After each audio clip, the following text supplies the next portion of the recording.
Kisah ini diceritakan oleh seorang pemandu bas ekspres yang pernah bekerja laluan utara dari Pulau Pinang ke Kuala Lumpur. Dia kata ini pengalaman paling dia tak boleh lupa sampai sekarang. Malam tu hujan renyai, jalan gelap, cuma lampu jalan sesekali. Dalam bas ada lebih kurang 10 orang penumpang je. Sunyi, semua tidur. Lebih kurang pukul 2 pagi, bas berhenti di satu hentian kecil yang memang jarang orang naik. Tiba-tiba, seorang perempuan naik. Pakai baju putih, rambut panjang, muka tunduk. Pemandu tu tak syak apa-apa. Perempuan tu jalan perlahan ke belakang bas dan duduk sorang-sorang di seat paling hujung. Bas pun sambung jalan.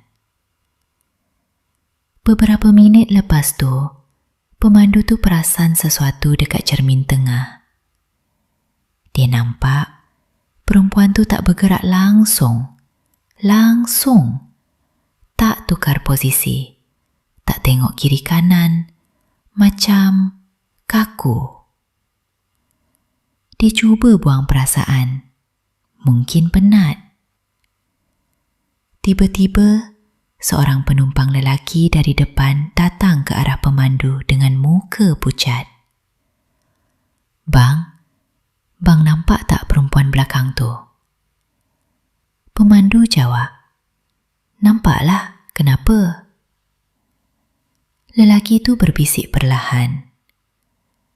Tadi saya pergi belakang, saya panggil dia, nak tanya dia turun mana. Dia berhenti sekejap.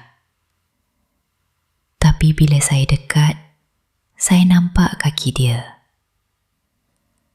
Pemandu mula rasa tak sedap hati. Apa dengan kaki dia? Lelaki tu jawab dengan suara bergetar.